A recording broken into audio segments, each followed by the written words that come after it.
Bienvenue dans la chaîne des histoires extraordinaires. Si vous aimez les étoiles, l'univers, que vous vous intéressez aux ovnis, il y a peut-être une autre raison que la curiosité. Peut-être que nous sommes des extraterrestres. À l'aide de documents, nous allons explorer cette possibilité. Dans la multitude d'hypothèses que nous pouvons formuler sur les objets célestes non identifiés, prend place celle du commodo-suggestion, destinée à préparer nos esprits à une venue plus ou moins proche d'extraterrestres. Certes, on fera remarquer que la préparation est longue, puisqu'elle dure depuis des siècles. Mais que vaut l'objection? Notre notion du temps terrestre ou galactique est peut-être complètement différente de celle qui régit les étoiles lointaines. Si l'insecte que l'on appelle éphémère est doué d'une conscience développée, avec quelle pitié doit-il regarder l'entomologiste appliqué et lent qui, durant toute une journée, c'est-à-dire durant la moitié de la vie de l'insecte, l'étudie au microscope. Il y a lieu aussi d'envisager le problème sous un autre aspect. Un voyage, même à une vitesse superluminique, entre deux planètes distantes de milliers d'années-lumière est peut-être une aventure considérable, infiniment onéreuse et hasardeuse, comportant infiniment peu de chances de réussite. En ce cas, les contacts, pour des raisons qui nous échappent, avorteraient au niveau de notre atmosphère ou peut-être même de notre sol. Certains commentateurs avancent que les extraterrestres sont parmi nous, mais dans un univers multidimensionnel qui ne coïncide jamais avec notre monde à 3 dimensions. Ils seraient donc invisibles, hors de la perception de tous nos sens, mais pourtant omniprésents et capables de nous aider par suggestion, par exemple, en guidant les recherches des savants, en inspirant les artistes et les écrivains. Bien qu'en ayant le pouvoir, ils seraient peu désireux de s'intégrer à notre monde inférieur et nous utiliseraient comme des agents producteurs de certaines formes d'énergie nécessaires à leur subsistance, en attendant que notre niveau intellectuel nous permette de devenir leurs égaux. Est-ce en ce sens que les anciens leur donnaient les noms de veilleurs, de vigilants, d'éveillés, de maîtres du monde? Sommes-nous encore au stade du sommeil ou de la suggestion extérieure, comme le prétendent certains philosophes? Si la vérité sur les extraterrestres était de cet ordre, on comprendrait mal la nature et le sens du phénomène enregistré actuellement. Pourquoi ces lueurs, ces déplacements lumineux dans le ciel et peut-être ces atterrissages si les visiteurs de l'espace n'opèrent que dans l'invisible? Jadis, quand ils vinrent sur Terre, ils ne se présentèrent pas en explorateurs peureux, réticents, fuyant au moindre souffle du vent. Au contraire, ils firent dans la vie sociale une entrée fracassante et apportèrent les éléments positifs de civilisation et de science. Les hommes du XXe siècle, déconcertés, ne savent plus où accrocher leur bon sens dans cette aventure confuse, illogique, où s'embrouillent les témoignages les plus sincères et les moins plausibles. Pourtant, Ces temps d'incertitude furent vécus par de nombreux peuples.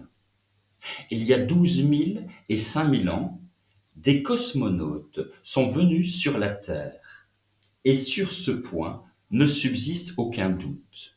Mais depuis 3 000 ans, les objets célestes n'ont jamais cessé de hanter le ciel de façon mystérieuse. Certains ont atterri clandestinement, d'autres, les célèbres nuées, ont joué sans atterrir un rôle de grande importance, mais aucun extraterrestre ne semble avoir voulu manifester publiquement son existence parmi nous.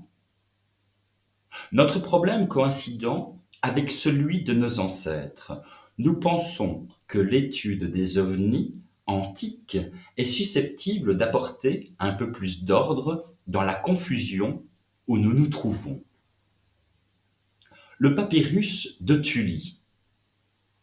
Dans les dossiers de feu le professeur Alberto Tully, ancien directeur du musée égyptien du Vatican, Monseigneur Gustavo, frère du professeur, a trouvé un papyrus en mauvais état datant du Moyen Empire, qu'il donna à traduire au prince Boris de Rachewelz, éminent égyptologue.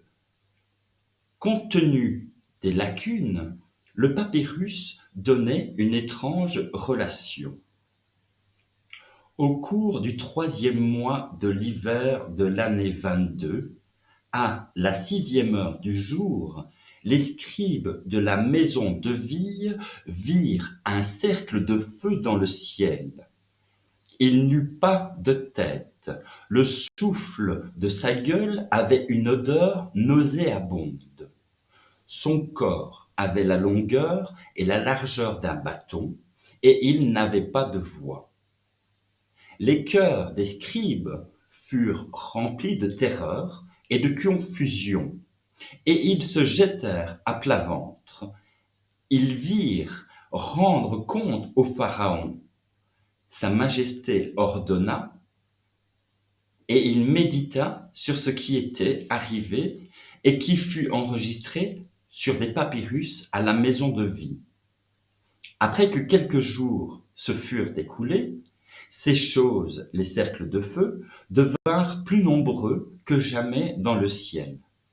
Elles brillaient plus fort que les rayons du soleil et s'étendaient jusqu'aux limites des 4 piliers des cieux. Toute puissante était la position des cercles de feu dans le ciel. L'armée les regarda avec le pharaon au milieu. C'était après le souper. Puis, les cercles de feu montèrent plus haut dans les cieux vers le sud. Ensuite, des poissons et des oiseaux tombèrent du ciel. Ce fut une merveille inconnue depuis la fondation de ce pays. Et le pharaon fit venir de l'encens afin de faire la paix sur la terre. Et ce qui est arrivé, le pharaon ordonna de l'écrire dans les annales de la maison de Vie, afin qu'on s'en souvienne à jamais. Il est possible que l'on nous accuse de tenir les témoignages du passé en plus grande estime que ceux de notre siècle. Nous l'admettons volontiers. Mais il faut bien reconnaître que le caractère d'authenticité est infiniment plus grand quand il est sanctionné par un édit de Pharaon ou qu'il suscite l'avènement d'un dieu que lorsqu'il s'agit d'extraplanétaires anonymes débarquant dans un champ de lavande. Les poutres brillantes et les hommes volants. Pline l'Ancien parle dans Histoire naturelle, livre 2, de 3 lunes apparues sous le consulat de Domitius et de Faunius, de soleils nocturnes et de boucliers ardents et d'étoiles qui filent en tous sens, non sans provoquer de violents remous atmosphériques.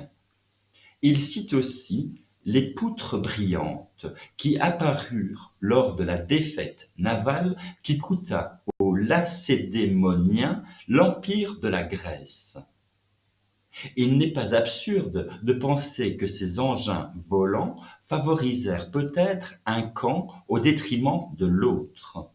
Combien de fois la nuée du Seigneur n'a-t-elle pas apporté la victoire ou la chance dans le clan des Hébreux? D'autres relations sont beaucoup plus sujettes à caution.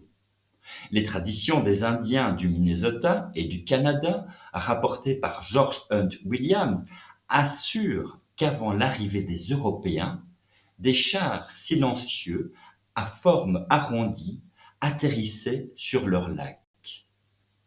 À l'arrivée des conquérants, les aviateurs disparurent avec leurs machines, non sans affirmer qu'ils reviendraient. Ces aviateurs se trompèrent ou trompèrent les naïfs indiens, car depuis le XVIe siècle, ils ne donnèrent pas de signe de vie, à moins de les identifier aux frères Wright, pionniers de l'aviation en 1907. Nous ne possédons pas en Europe de documents sur l'aviation des temps préhistoriques, ou du moins antérieurs au XVIIIe siècle. Mais nous savons que ces documents ne sont pas rares en Asie et qu'ils foisonnent en Amérique centrale. La dalle de Palenque représente bien une fusée à réaction. Il faut vraiment avoir les yeux d'un saint Thomas irréductible pour ne pas en convenir et aussi pour ne pas reconnaître des tuyères et des engins volants dans les codex et manuscrits mayas. Ces preuves non douteuses d'une interférence entre les voyages interplanétaires et l'ancienne civilisation mexicaine nous incitent à donner un certain crédit aux légendes américaines. Le colonel Braggin, auteur d'une remarquable étude sur l'Atlantide, écrit: J'ai vu au San Salvador, en Amérique centrale, dans une collection privée, un plat d'argile orné de dessins qui représentaient des hommes volant au-dessus des palmiers, dans de curieuses machines d'où sortaient des flammes et de la fumée. À moins que ces dessins ne soient l'illustration d'un récit local, il faut admettre qu'une race inconnue de l'Amérique préhistorique a assisté aux premiers essais qu'ait fait l'humanité pour voler. Une américaniste bien connue, Madame Osborne, est d'avis que ce plat remonte à une très haute antiquité. Un de nos correspondants et ami, Monsieur André Castou, en nous parlant des nimbes et des auréoles, nous a entraînés vers un extraordinaire développement en direction de plus lointains passés des Hébreux. Le dictionnaire donne comme définition du nimbe, du latin nimbus, nuage en grec, et néphel, le cercle de lumière mis par les peintres et les sculpteurs autour de la tête des saints et des personnages divins. Autre définition, absolument identique dans sa vérité visuelle, la nimbe égale une soucoupe volante mise par les peintres et les sculpteurs autour de la tête des saints et des personnages divins pour représenter le signe de leur venue de l'espace céleste. Il n'y a rien à reprocher à cette explication, rigoureusement juste dans chaque détail. Mais poursuivons plus loin. Nimbe égale nimbus. Ça vient du grec néphos, néphel et du sanskrit naba. L'étymologie est la même pour la nuée. Cet objet céleste volant non identifié qui guidait les Hébreux et se trouvait toujours présent quand Dieu avait besoin de se manifester. La nimbe, la nuée, c'est aussi étymologiquement le nuage des dieux, ce char qui les transportait de la terre au ciel, aussi bien dans la Bible que dans les Védas, les Avestas et les manuscrits mayas. Apollon était représenté avec un nimbe autour de la tête. Coïncidence curieuse, les cosmonautes modernes, dans les journaux d'enfants, sont dessinés avec ce nimbe, figuré par le casque en plexiglas. Prémonition ou allégorie. Et les coïncidences vont encore s'accentuer avec les étranges néphilim de la Bible, dont l'étymologie est la même que celle de nimbe, du grec néphel. Et ces étranges néphilim, on traduit ça par géants, les néphilim de la Bible. Après que les enfants de Dieu, ou anges, ou cosmonautes, eussent pris pour femmes les filles des hommes, la Genèse, chapitre 4, verset 4, ajoute. Or, il y avait des néphilim sur la terre en ces temps-là, car depuis que les enfants de Dieu eurent épousé les filles des hommes, il en sortit des enfants qui furent des hommes puissants et fameux dans le siècle. Nous comprenons fort bien les Néphilim, par croisement avec les belles filles de l'Arménie, de l'Iran, du Caucase, des montagnes rocheuses et des Andes, les Néphilim engendrèrent des enfants plus forts et plus intelligents que les enfants autochtones. Mais il se trouve que la traduction de Néphilim par géant n'est que très relativement exacte. D'après Maître Van Schald, Néphilim signifie géant ou merveilleux, ou être merveilleux, littéralement faiseur de prodiges. Et ces Néphilim durent revenir sur terre il y a 5000 ans, à l'époque du Baal phénicien, car Moïse admonesta les Hébreux à leur sujet, dans le Deutéronome chapitre 32. Ces rebelles l'ont hérité en adorant des dieux étrangers. Ils ont attiré sa colère par les abominations qu'ils ont commises. Au lieu d'offrir leurs sacrifices à Dieu, ils les ont offerts aux démons, à des dieux qui leur étaient inconnus, à des dieux nouveaux venus que les pères n'avaient jamais révérés. On comprend le courroux du bon Moïse. Il doit cacher l'identité des anciens dieux, les Néphilim venus d'une autre planète, et faire adorer un Dieu unique, inconnaissable, abstrait, et voilà qu'arrivent Baal et Astarté.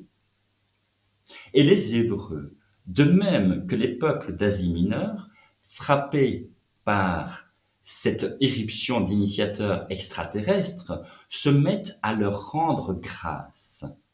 Ils offrent leurs sacrifices à ces dieux nouveaux venus que leurs pères, forcément, n'avaient jamais révérés. Ces nouveaux venus sont d'ailleurs aussi des Néphilim, brillants, faiseurs de prodiges, mais ils sont nouveaux. Tout est là. Pourquoi changer de Dieu quand on en a un bon? Un cosmonaute a été nommé Azazel. Finalement, convertis au Dieu unique que leur imposait Moïse, les Hébreux usèrent de toutes les astuces pour combattre les nouveaux venus et leurs adorateurs, au premier plan desquels étaient Azazel et les Philistins. Ils les discréditèrent dans la Bible, ce qui était sûr, moyen de les rendre antipathiques, et en firent des suppôts du diable. La véritable identité d'Azazel est donnée par le livre d'Enoch après l'atterrissage des anges cosmonautes. Chapitre 7, verset 9. Voici le nom de leur chef. Samiasa, Uraka, Baramel, Akibel, Tamiel, Ramuel, Daviel, Askel, Azazel, Araziel. Les extraterrestres cohabitèrent avec les belles terriennes et leur enseignèrent la sorcellerie et les enchantements. Chapitre 8, verset 1. Azazel enseigna encore aux hommes à faire des épées, des couteaux, des boucliers, des cuirasses et des miroirs. Azazel était donc le principal initiateur des hommes Mais il fut aussi le grand séducteur, celui qui fit les femmes coquettes et adultères, et à tort ou à raison, les Hébreux le considèrent comme étant responsable de la détérioration de la morale et par conséquent du déluge qui en fut la punition. Pour instituer le Dieu unique, il fallait donc éliminer ce troublion.